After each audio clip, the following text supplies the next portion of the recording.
कोई से कह लेना।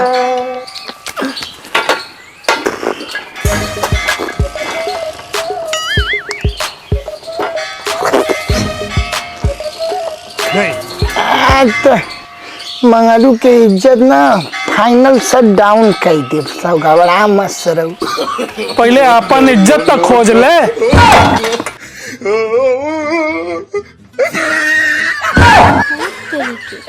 आज ही दोनों के ना दिमाग में ठिकाने लगा होता है। बताओ था आपके का समझ ले तू का हमारी इज्जत उतरबे? तू हमारी इज्जत उतरबे? तू का अपने आप को बना ले हल्लू पातर समझ ले का अपने आप मोट बनता है। तू अपने आप बोल पातर समझ ले। बोल ना हम तो जान ले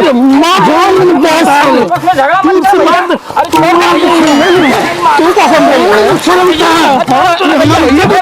अरे छोड़ दे इज्जत उतर जान ले सारे तो अरे मार दो आज इनको जान ले। नहीं भैया मान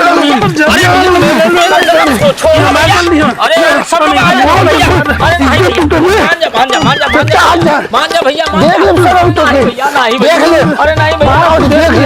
घबरो हम तो रोक देख ले। घबरो हम तो रोक देख ले। उनके फोन करो और उनसे ऐसे से बोलो, बहुत मजा आई। झांझर वाली चोली और रेशम वाली कुर्ती, कोरिया के फैला के आगे मले लागल सुरती। एक से एक VIP आइटम देख।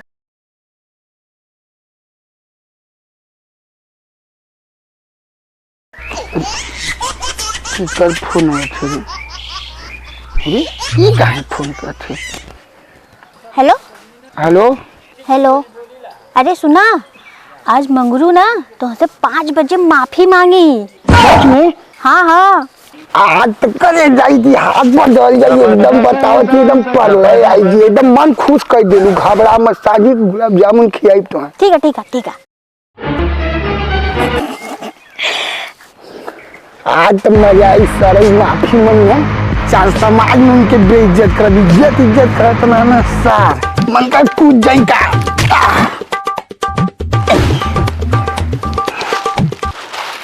चपलवा कहाँ गए? चैनल पर दुकावा हमारे। नो नो नो नो तनी महू के फोन कर ले।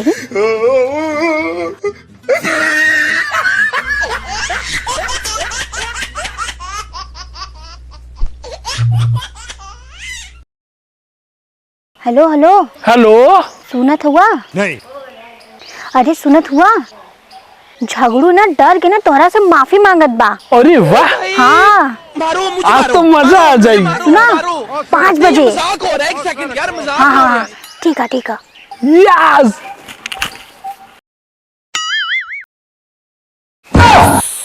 बहुत मजा आई अब तक। मजा आया। ना सब अपने आप को पूछे न का। चल माफी मांग। पहले तू मांग। माफी मांग। पहले तू माफी मांग।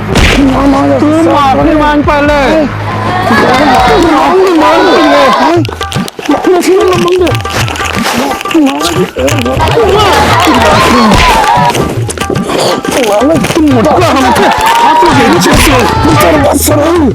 मटका तो उनके हाथ माफी तू मांगे। माफी मांगना तो तू पहले तू मांगे माफी मांग। माफी ना मांगे तू दूसरा फोन कर ले तो हम कर लिया। छोड़ के मटका हमें ऊपर छोड़ के तू। टेंशन जी बाबा गेम हो गल हमसे वो झूठ भाई। ये दोनों गांव वाले ना सबसे बड़ा कॉमेडियन हुआ। अरे हम उठा भावा वो छोट गेम हो गल। ये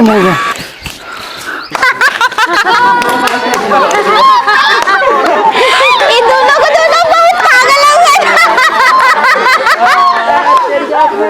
हमने लड़की बेवकूफ बना दिला। आजो से ही लड़की सामान दूर रहल जाई। एकदम दूर रह जाए। चल बाबा हमन के तो बेवकूफ बना दिला। गेम खेल गई।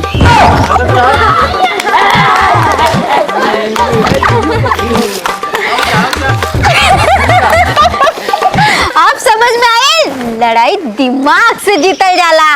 जहाँ दिमाग चलेला ना वहाँ लड़ाई अपने आप खत्म हो जाए।